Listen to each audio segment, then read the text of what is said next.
अस्सलाम वालेकुम। फैज न्यूज के साथ मैं हूं मुख्तार अहमद। सबसे पहले एक नजर न्यूज हेडलाइंस पर।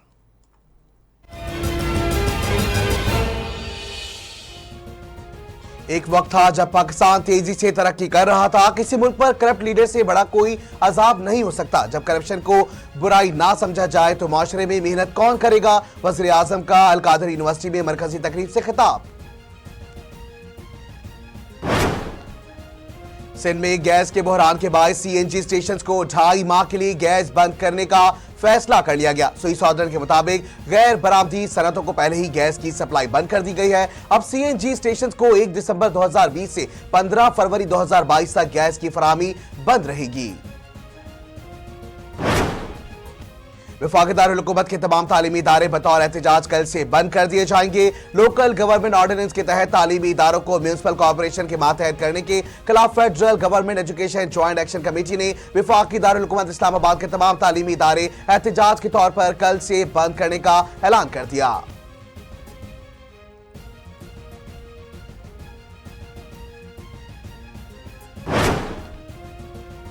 कोयटा के रेलवे हॉकी ग्राउंड में पीटीएम की जानिब से बगैर एनओसी के जलसा करने की मंजूरी पर मंजूर पश्तीन और दीगर के खिलाफ मुकदमा दर्ज कर लिया गया। सिविल लाइन थाने में दर्ज मुकदमे में लाउड स्पीकर एक्ट समेत दीगर दफात भी शामिल की गई हैं।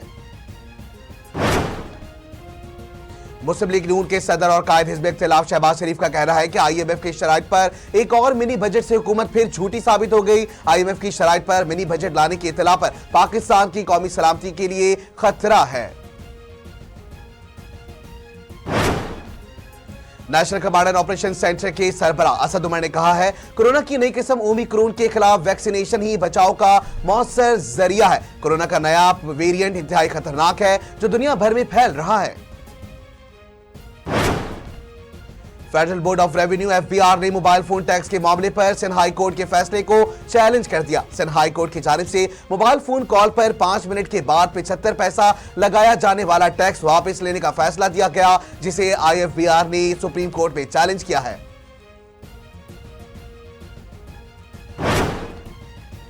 मुल्क में गैस का बहरान मजीद शदीद। कराची में 8 घंटों तक गैस की बंदिश। कराची के कई इलाकों में 8-8 घंटों गैस की बंदिश की शिकायत है, जबकि कोयटा में भी सर्दी की शिद्दत के साथ गैस गायब हो गई।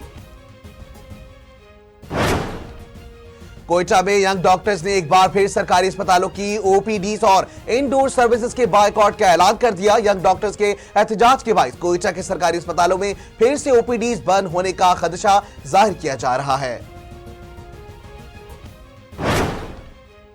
इस्लामाबाद और नई दिल्ली हुकाम के माबैन पाकिस्तान के रास्ते भारतीय गंदम की अफगानिस्तान तरसील के तरीक़ाकार में इख्तिलाफ पैदा हो गया। ज़राए के मुताबिक दोनों पड़ोसी मुल्क अफगान अवाम को इंसानी इमदाद की फराहमी के लिए मुश्तरका हिकमत अमली तलाश करने के लिए जद्दोजहद कर रहे हैं।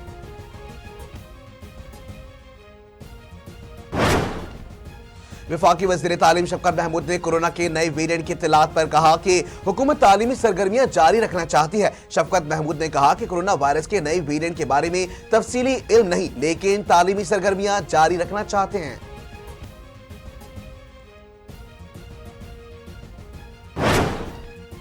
दुनिया के आलूदा तरीन शहरों में लाहौर आज भी सरे फहरिस्त है। एयर क्वालिटी इंडेक्स के मुताबिक पीर की सुबह के औकात में फिजाई आलूदगी से मुतासरा शहरों में लाहौर पहले और कराची 12वें नंबर पर था।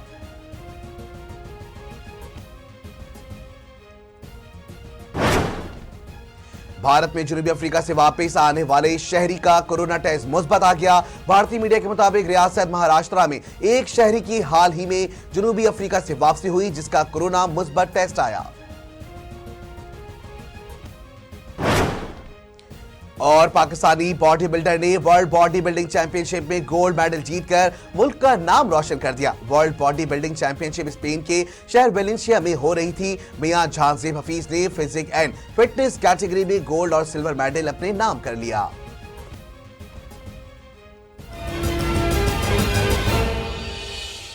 न्यूज स्टूडियो से फिल वक्त इतना ही। फैज टीवी नेटवर्क से जुड़े रहने के लिए फेसबुक, इंस्टाग्राम और ट्विटर पर हमें लाइक करें, फॉलो करें। इसके अलावा सब्सक्राइब कीजिए हमारा YouTube channel Faiz TV network, click the bell icon. मजीद खबरों और अपडेट्स के लिए विजिट कीजिए हमारी वेबसाइट faz.tv।